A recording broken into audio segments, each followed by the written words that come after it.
Bonjour et bienvenue dans cette deuxième partie du top 42 de mes vilains Marvel préférés. Alors ce qui est rigolo, c'est qu'en fait à la base quand j'ai lancé le projet de top 42 vilains, je pensais juste faire en fait un seul top en fait mélangeant DC et Marvel parce que je pensais vraiment que j'aurais pas tant de vilains DC que ça parce que j'ai toujours préféré les vilains Marvel. Voilà. En fait, de manière schématique, en fait, j'ai toujours pensé que DC avait les meilleurs héros et Marvel les meilleurs vilains. Voilà, c'est pour ça que j'ai commencé par faire le top des vilains d'ici, puisque je pense que les vilains Marvel, en tout cas ceux qui vont être en haut de ce top, sont légèrement supérieurs. Voilà. Juste un petit trivia comme ça, avant de commencer et de réattaquer dans le vif du sujet, avec le top de mes vilains Marvel préférés. Numéro 33. Le Baron Zemo. Le Baron Zemo, c'est un titre qui peut concerner 13 personnes, puisque forcément le titre de Baron dans une famille, ça se transmet. Mais pour 11 d'entre eux, c'est surtout des éléments de background, vu plutôt rapidement. Non, on va parler surtout ici des deux derniers, Heinrich et Helmut. Comme vous l'aurez compris, ce sont des Allemands écrits par des Américains. Zemo, c'est des vilains de père en fils. Villainy Incorporated, presque. Dans son background, on a toute une dynastie de barons Zemo, qui remonte au XVe siècle, avec Harbin Zemo. Oui, leurs noms commencent tous par un H, cette famille est chelou. Bien sûr, les Zemo nous sont connus en tant que vilains parce que ce sont des nazis, très clairement. Le premier baron Zemo qui nous intéresse, Heinrich, apparaît pour la première fois en 1964, en même temps que le retour de Captain America, héros de l'âge d'or des comics qui réapparaît dans l'âge d'argent après un petit tour dans la glace. Il apparaît dans un flashback où il est responsable de la mort de Bucky, sidekick du bon Captain, et de la congélation du dit Captain. C'est pas Captain Igloo non plus. C'est un très bon point de départ pour un vilain. Il est réellement actif dans le numéro 6 des Avengers, où il crée le groupe des Maîtres du Mal. Il aura son plus grand rôle dans deux choses. Le titre Captain America de l'époque, qui sont des aventures se situant pendant la Seconde Guerre mondiale, parce que Marvel n'était pas encore certain que le personnage de Captain America était encore pertinent et viable en 1960, et ses apparitions dans les Avengers, où Captain America, avec les autres, surtout Captain, va combattre Zemo plusieurs fois, et le scientifique Heinrich Zemo perdra la vie dans le numéro 15 des Avengers. C'est plutôt court pour le scientifique fou, dans la cagoule et pour toujours accroché à sa tête, suite à une exposition prolongée à l'adhésif X. Mais les Zemo, c'est une dynastie, entre donc dans l'arène son fils, Helmut Zemo. Élevé dans la même croyance de la Master Race et tout ça, il est donc une espèce de nazi qui veut venger son père. Au début, il se fait appeler Phoenix, mais tombe dans une cuve d'adhésif X et voit sa tête devenir horriblement scarifiée. Nous sommes en 1973, dans le numéro 168 de Captain America, et du coup, le fils Zemo décide de porter une cagoule et prend l'alias de son père, le baron Zemo. C'est Helmut qui est le baron Zemo qui a fait les coups de salaud les plus connus. Assiéger le manoir des Vengeurs et détruire les rares possessions de Captain America datant de son ancienne vie dans une des meilleures sagas des Vengeurs. Il va s'allier avec les autres vilains nazis comme Crâne Rouge, Arnim Zola, et il y a décidément beaucoup trop de nazis dans l'univers Marvel. Dans les années 70-80, il devient de plus en plus fun à suivre. Mais dans les années 90, c'est autre chose. Il crée un plan génial, les Thunderbolts. En gros, le groupe de vilains des Maîtres du Mal, qu'il a créé il y a longtemps, se font passer pour des héros, en cachant leur identité sous le nom de Thunderbolt, en tant qu'équipe, et Zemo se fait passer, comme son ennemi Steve Rogers, pour un héros patriotique, Citizen V.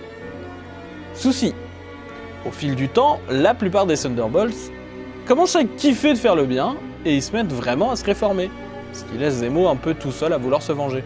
Il est ensuite exilé dans l'espace, où il finit sur la contre-terre. Il va connaître une évolution et remettre en question son point de vue. Et même suivre une sorte d'altruisme, alors un peu chelou, une version un peu twisted de l'altruisme. Et c'est quand même pas mal. Et je m'aperçois que j'aime bien l'histoire de rédemption. Il va même voyager à travers le temps, et notamment autour de l'histoire de sa famille, ou tuer quelques-uns de ses ancêtres. Et il va même rencontrer son père, le combattre. Mais forcément, un vilain est toujours un vilain. Et quand dans les années 2000, on nous sort que Bucky est toujours vivant, Comme le seul vrai fait d'armes de son père c'était la mort de Bucky, il va vouloir rectifier ça. Et autant je comprends ce point scénaristique, autant j'ai un peu plus de mal avec le côté retour à la pensée du suprémaciste blanc, dont une évolution assez crédible avait été présentée. C'est un poil dommage pour le coup. Mais le baron Zemo vaut clairement le coup, que ce soit le père pour le poids mythologique du perso, ou le fils pour une évolution qui mérite le coup d'œil à la 33e place de Stop. Numéro 32. L'homme taupe. Oui, l'homme taupe, alias Moleman dans sa version originale. J'assume à plein ballon. Son vrai nom c'est Harvey Rupert Elder. Et clairement je trouve que l'homme taupe c'est une amélioration au niveau du nom. Le personnage est le premier vilain des 4 Fantastiques. Et donc par extension le premier vilain de ce que l'on appelle l'univers Marvel. Oui, son look est kitsch, mais je l'aime vraiment. Vivant sous terre, c'est un ancien ingénieur nucléaire et explorateur qui avait une théorie concernant une race vivant sous terre, pour laquelle il s'est fait railler par l'ensemble de la communauté scientifique. Bref, ce que j'appelle l'archétype Zorglub. Et l'univers Marvel en a pas mal, mine de rien, de cet archétype. Un jour, il tombe dans une caverne, qui prouve sa théorie, et découvre une race vivant sous terre, qu'il nomme les Moloïdes. Seul souci, sa chute a abîmé ses nerfs optiques et il ne peut plus supporter que très difficilement la lumière du jour. Du coup, l'homme taupe. Une chance qu'il soit sous terre et que les Moloïdes l'acceptent comme leur chef suprême. Ce qui est cool avec l'homme taupe, c'est qu'il contrôle des tonnes de monstres, dont certains supermassifs.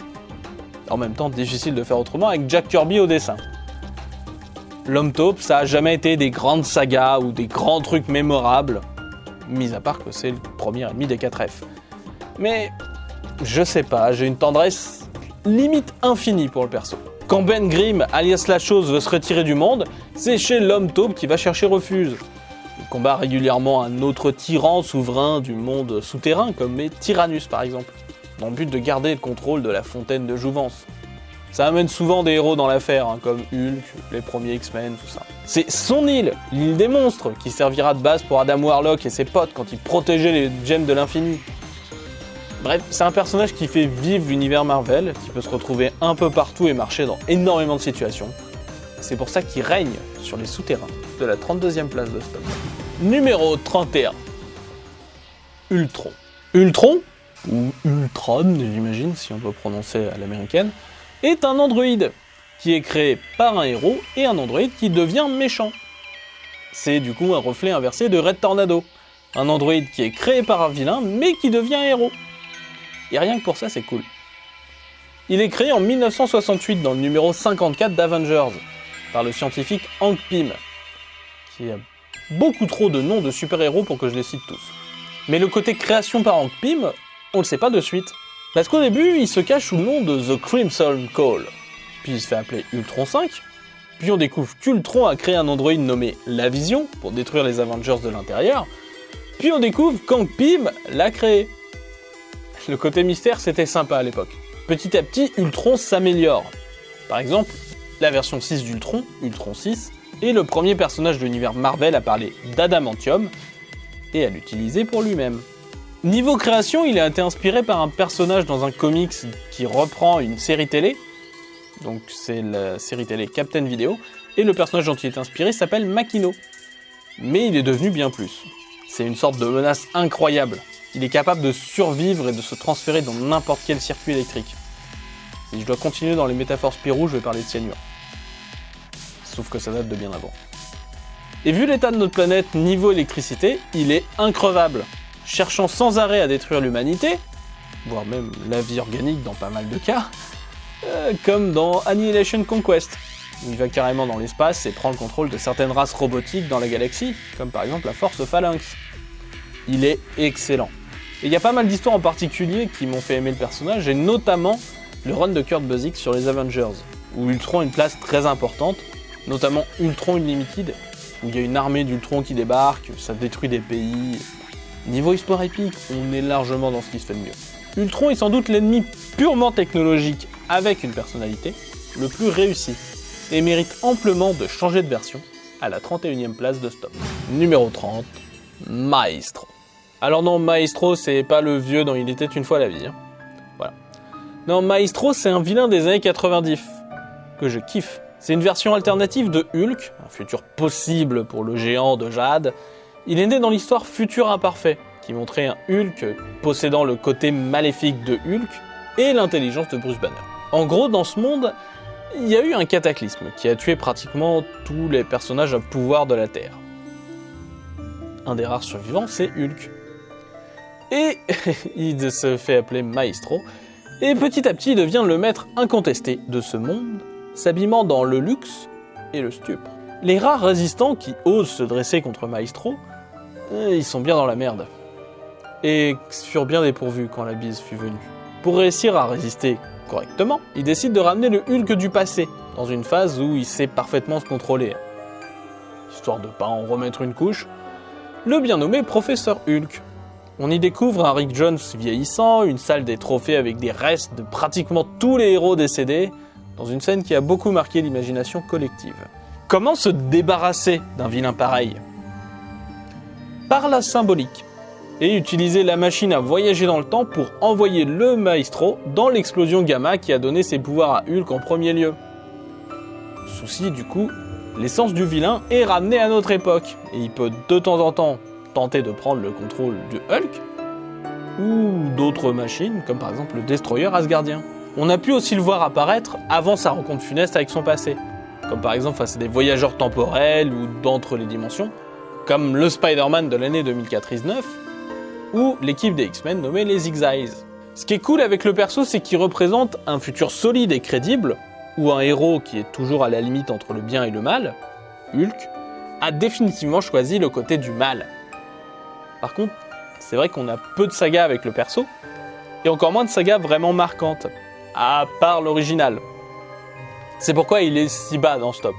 Mais il connaît une certaine vague de popularité ces dernières années, ça ne m'étonnerait pas que celui qui siège à la 30e place de ce top puisse remonter dans le futur. Numéro 29.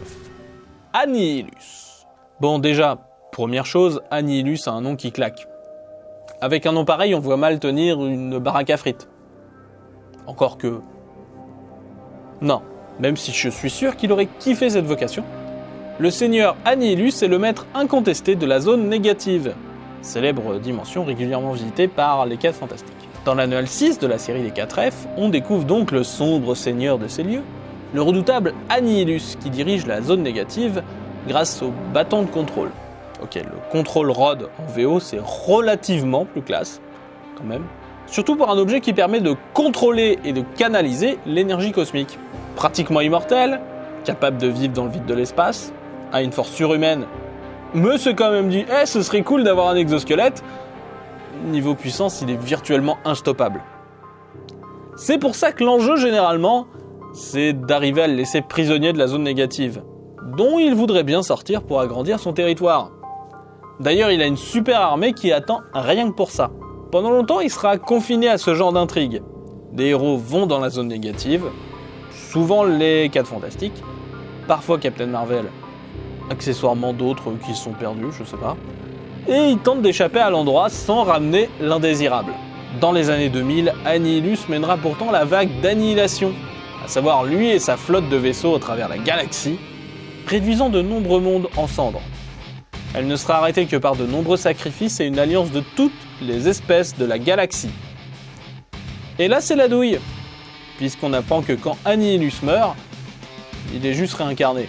Il fait désormais partie des menaces cosmiques de Marvel, et siégera régulièrement dans ce genre d'événements, comme dans Infinity, War of the Kings, d'autres sagas encore. Il est actuellement revenu à un niveau de menace moindre, dû à des manigances d'autres puissances comme Thanos ou Adam Warlock, mais il est clair que le sombre seigneur à l'exosquelette de sauterelle sera certainement une des calamités cauchemardesques à la 29e place de stop. Numéro 28. Loki. Oui, Loki. Le fourbe, le trompeur, le décepteur ultime, comme diraient les anthropologues. Un être frustré et rusé. Pas mal innocent, mais aussi plein de convoitises, qui enfreint absolument toutes les règles, mais tombe aussi dans les pièges, et même souvent dans ceux qu'il se tend lui-même. Voilà comment Carl Gustav Jung décrit la figure de ce que l'on appelle le trickster. Et cette description convient absolument à Loki. Alors on ne parlera pas des tentatives précédentes de Jack Kirby d'adapter la mythologie nordique, Car oui, il y a eu des Thor et des Loki déjà à la fin des années 40. Non, le Loki Lefreyson de son petit nom, qui nous intéresse, est né en 1962, dans le numéro 85 de Journey into Mystery. C'est-à-dire 2 numéros après la naissance de son blond demi-frère, Thor. D'ailleurs, dès le début, il est introduit comme l'ennemi juré de Thor. Et oui, forcément, il va un peu s'amuser avec tout le monde ensuite. C'est par exemple lui qui force l'apparition des Avengers contre lui, en essayant de pousser Thor à combattre Hulk. Et forcément, ça attire d'autres mecs qui étaient en maraude, des héros qui traînaient dans le coin. Ça tourne mal. Le prince des mensonges est au départ fortement caricatural, mais il va gagner un peu en subtilité au fil du temps. Parce que, mine de rien, la subtilité, ça aide à manipuler correctement les gens. Comme c'est un peu le postulat de base du perso, ça aide. En tant qu'incarnation du concept du trickster, Loki évolue grandement, et encore plus rapidement, ces derniers temps d'ailleurs. Un peu fourbe et magicien de talent, il ne rechigne pas à s'allier parfois à d'autres êtres maléfiques, pour mieux les trahir par la suite. C'est une sorte de sport national chez les vilains. Il tente parfois des plans un peu plus compliqués, comme celui où il tente de se faire passer pour un businessman pour combattre Thor et Thunderstrike, il y a des enlèvements, il y a Mephisto, non c'est compliqué.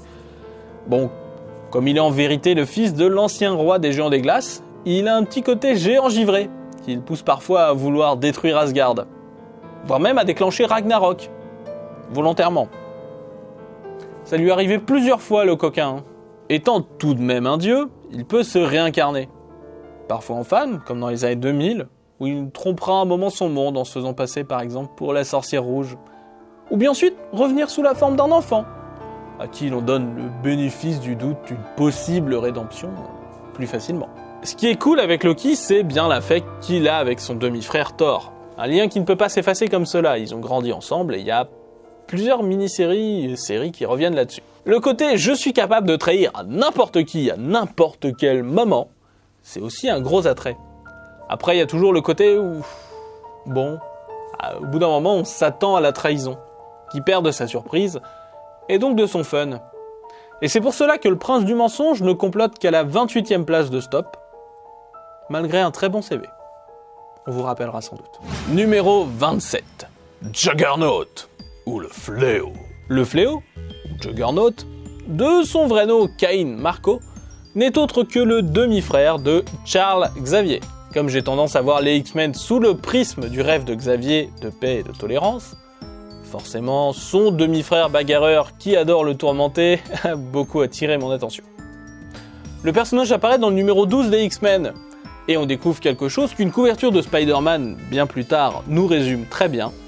Nothing can stop the Juggernaut. Rien n'arrête le Fléau. Car en effet, bien que n'étant pas du tout un mutant, le Fléau est une menace qui rivalise aisément avec les X-Men. Car pendant un voyage, Cain Marco est tombé sur une gemme étrange, une gemme contenant l'esprit d'une entité mystique appelée Cyttorak, et qui a fait du Fléau son avatar sur Terre. Donc concrètement, ce qui en fait d'abord un ennemi des X-Men, c'est que Charles Xavier est son demi-frère par alliance et qu'il adore le faire chier. Ce qui fait que très vite, il va se bastonner avec tout le monde. Bon, il y a un lien magique, donc Doctor Strange, puis ensuite, c'est la porte ouverte, Hulk, Spider-Man, Spider-Woman, et même Thor, dans les combats épiques des années 80-90 que j'aime toujours d'amour, malgré la bourrinitude absolue de ces derniers. Ou à cause de la bourrinitude absolue. Je sais pas trop. Juggernaut a une grande relation d'amitié avec un certain Black Tom Cassidy, cousin de Banshee ou le Hurleur en VF. Les deux vont souvent traîner ensemble, mais c'est pas la partie du personnage qui m'attire le plus, je l'avoue.